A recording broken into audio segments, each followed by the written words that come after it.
ఆంధ్రప్రదేశ్లో డాక్టర్ బాబాసాహెబ్ అంబేద్కర్ గారిపై కేంద్ర హోంమంత్రి అమిత్ షా చేసినటువంటి వ్యాఖ్యలకు నిరసిస్తూ పాతబస్తీలోని చార్మినార్ నియోజకవర్గం కాంగ్రెస్ పార్టీ మాజీ ఇన్ఛార్జ్ కె వెంకటేష్ ఆధ్వర్యంలో లాల్ దర్వాజా మోడ్ నెహ్రూ విగ్రహం వద్ద అమిత్ షా దిష్టిబొమ్మను దహనం చేశారు. ఈ సందర్భంగా వెంకటేష్ మాట్లాడుతూ అమిత్ షా కేంద్ర హోంమంత్రి పదవికి వెంటనే రాజీనామా చేయాలని డిమాండ్ చేశారు. మరియు అంబేద్కర్ పై చేసిన వ్యాఖ్యలను వెనక్కి తీసుకొని బహిరంగ క్షమాపణ చెప్పాలని డిమాండ్ చేశారు. ఈ కార్యక్రమంలో Shalibanda division contest corporator Tirupati Chandrashekar, Telangana SC ST ఐక్యవేదిక అధ్యక్షుడు ముంగ శివకుమార్, దినేష్, బిడ్డా జి నరసింహ, కె సురేష్ బాబు, శ్రీకాంత్ కాగడ, అస్తాం, డల్లు శివ, బిలాల్ తదితరులు పాల్గొన్నారు. పాత నగరంలో కాంగ్రెస్ పార్టీ ఆధ్వర్యంలో వెంకటేష్ గారి ఆధ్వర్యంలో నాయుడు టైచి దగ్గర ఈ యొక్క అమిత్ షా దిష్టిబొమ్మ దాగం చేసినాము.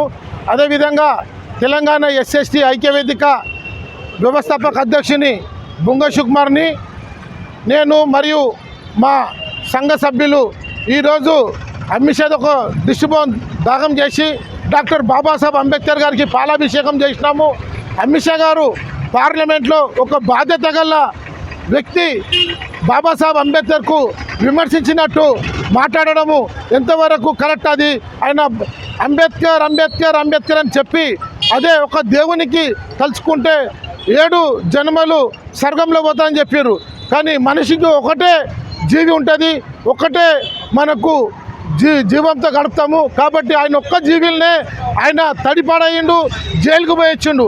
కానీ ఇంకా మిగతా ఎలాంటివి ఉన్నాయో ఆయనకే తెలిసి ఉండాలి. కాబట్టి తక్షణం ఎక్కడైతే ఆయన పార్లమెంట్లో అన్నాడో అక్కడనే డాక్టర్ బాబాసాహెబ్ అంబేద్కర్కు క్షమాపణ చెప్పాలి. ఇలాంటి వ్యాఖ్యలు చేయకుండా బీజేపీ అధ్యక్షులైన వాళ్ళు తక్షణం ఆయనకు బర్తరఫ్ చేయాలి.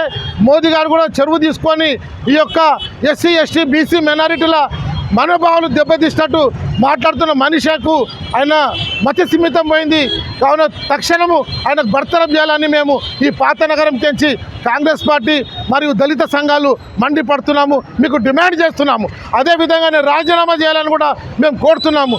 లేని పక్షాన ఇక్కడికి మొదలు కాశ్మీర్ నుంచి కన్యాకుమారి దాకా అగ్గిగుండంగా మారుతుందని కూడా మేము హెచ్చరిస్తున్నాము.